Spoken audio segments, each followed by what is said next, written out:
And when it came to program evaluation, the first step required in building the staff's and membership's collective muscle around this really involved just doing simple in real time debriefs, right? And we start with prompts like what worked and what didn't work, right? And these prompts were used down the line to help frame more formal evaluation sessions that involve the basic kind of plus delta scorecard that most of us are familiar with. However, over time, it became apparent that merely reviewing what worked and what didn't work when it came to programs and tactics was a faulty mechanical approach and didn't improve the staff's ability to truly take in advances or new lessons garnered due to technical setbacks. And in many ways, when you would have a debrief session, if you weren't looking at this thing in a holistic or totalizing way, if you had a setback, it could actually be demoralizing, which wasn't really helpful for the organization. So due to this, I decided to lead staff through a more dialectical approach to program evaluation. And it involved placing each tactic or program within its proper conditional context, right? The time, place, and conditions, as Joy mentioned earlier. And it forced staff to ground their takes on like how things played out on material grounds, right? So for example, you couldn't just say the young people didn't like this or didn't like that. Staff was required to review evaluation information that we got directly from students after each activity, and then that had to inform their takes on things. And the components of this approach were the following, right? We always started with a review of the external and internal context. Staff were pushed to re-examine the conditions that shaped the implementation of the program or tactic being evaluated, and they essentially had to consider how the outcomes that they experienced were potentially pre-existing given the conditions in which they were working, right? So they had to be able to kind of see the decisions we made before we carried this out, or the conditions that existed before we carried this out actually had direct impact on our ability to both plan and execute this tactic or program. Second was we looked at the effectiveness of trainings and curriculum.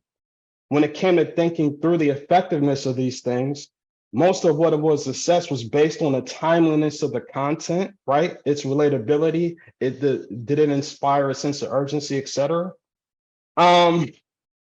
And it was also the overall experience that was being provided by the facilitator, given the conditions, again, which we were carrying out this program or tactic.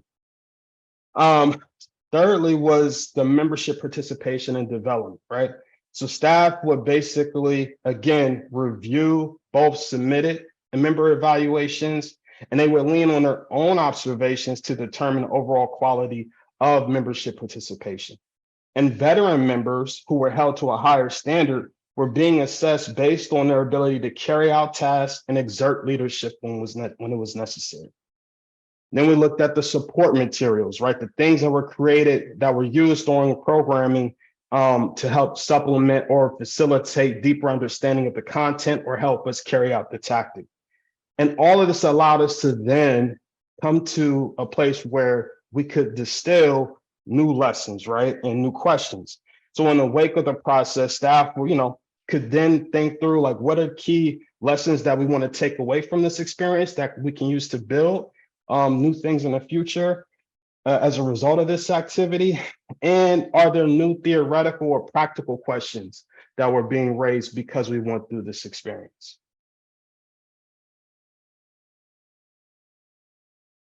And as mentioned, in both y'all trying to one or not and doing the work, supervision was aimed at ensuring work was accomplished in an efficient manner and that staff members were growing as political workers as a result of engaging in said work, right? So to do this, essentially there were like 3 focus areas that needed to be addressed in each supervision, right? And they're essentially membership development. So like programming staff had to provide an accounting of where the membership was in the respective chapters. And this required them to not only base like their takes on their own personal observations or just like the one-on-ones that they've held with key members, but they also had to like really be in tune to the insights that were being provided by member leaders who were operating within the core or leadership committee tiers of membership, right? So there was a dialectical relationship between the staff and leading membership to get a kind of more holistic understanding of where the membership was. And that's followed by campaign development, which is pretty straightforward, right? Programming staff would sit down with me and review campaign tactics and strategy. And they could also use that time to discuss like the broader implications of the campaign efforts. And that was followed by the one that I spent a lot of time addressing in these supervisions, which was professional and personal development, right? So at the end of the day, given their understanding of the chapter and campaign work, staff could come in and say like, hey, there's some new skills that I think I'm going to need to be able to carry out this work. And we could discuss how the organization could support their efforts to gain those new skills. And they could also talk to me about personal issues that were coming up that were potentially impeding their ability to show up authentically and to like do the work well. And I'm going to be clear, I'm not a psychologist, though I aspire to be a psychologist in the future. And I didn't act like one during these sessions, but it's always been clear to me and relatively intuitive that, when you have a team member that is struggling and needs space to process some things or to vent, it's always good to be a trustworthy teammate that like sits down with them and like hears them out, because you want your teammate to be at their most optimal level of performance, right? Because your destiny is tied up with them, right? It's a real act of solidarity. And that's where I was coming from in that role. It's just like, how do I support this person as a comrade so that they can show up at their best when they're trying to do this work? And prior to showing up to supervisions, staff were asked to categorize their updates or kind of things they wanted to discuss in 4 ways, right? So priorities, things that need to be addressed immediately or that are going to like be their working focus for the time being, gains, right? Advancements that they've made either within the campaign, with like membership, right? They've seen someone come back and they're really excited about it, et cetera, or even their own personal successes that they want to share. Like that was one of the things that they could bring to the table. There was also challenges, which we all know is self-explanatory. And we would use, and many times we would use supervision as a space to kind of workshop challenges. And then finally, contradictions, right? And contradiction or tensions, right? They're labeled tensions, but really we're saying contradictions, right? And contradictions are, they naturally occur when you're doing the work well and you're doing it right. And sometimes it's just important to note them and like allow time to pass until there was some clarity cultivated in terms of like how things can be resolved in the future, right? And so we would kind of like talk through those things. I would support their ability to hold those contradictions and, things move forward. And last but not least, at YUC, we defined emotional intelligence as the ability to recognize and manage one's emotions and those of others, right? And often when we experience negative emotions or negative emotional turbulence in real time, it springs from an amalgamation of hard things that have occurred in the past, right? However, many of us don't know this intuitively, right? And we find ourselves constantly in a reactive state when something occurs in the present that reminds our bodies of a painful experience from the past. And a collective lack of self-awareness can lead to organizational implosions if a group is not conscious of, again, its inherent interdependence. So it's crucial to create some space where a high level of self-awareness is cultivated in a spirit of supportive accountability. I once heard someone say, you don't know what you know until you write it down. Once I heard that, it became a go-to maxim for me in my executive role. And I found it useful in the arena of strengthening emotional intelligence.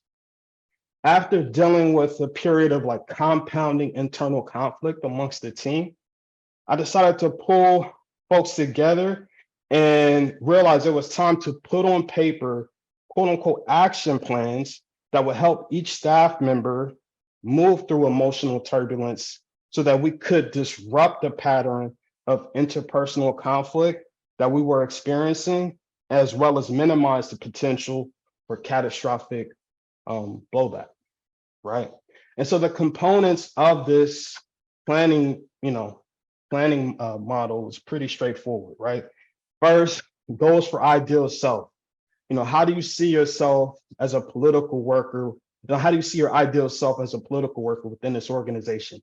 What do you look like when you're operating at your absolute best, right?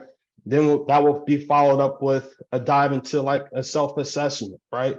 How do you show up in real time when you're dealing with stress as a political worker? And what are some of the previous experiences that you've had that inform that shape, right? And this would give folks space to like tackle strengths and weaknesses. Once they did that, we can start talking about the ability to identify destabilizing experiences within group settings, right?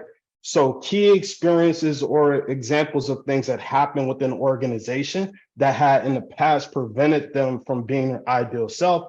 It didn't matter if it was from a grounded position or they interpreted a particular an experience a particular way. We just needed it in writing so that we could kind of get a better sense of where folks were at.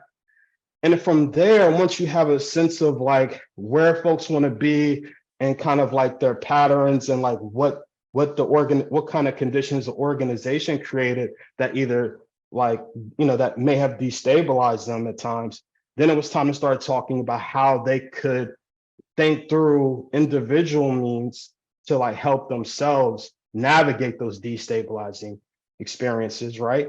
And then how, like, are there opportunities where we could affect or create more interdependence between the individual and the group, right? So how can the group support you in navigating these destabilizing experiences that take you from your ideal self?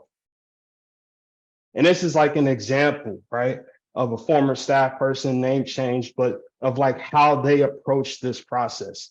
And we typically did this on an individual basis, but we'll review it every 6 months, just like touch base with folks, seeing if things have changed, but also it became something that everyone could reference to better understand our comrades and also, better understand how we can offer support, but also accountability to folks when it was necessary. And with that, I pass it back to Joy.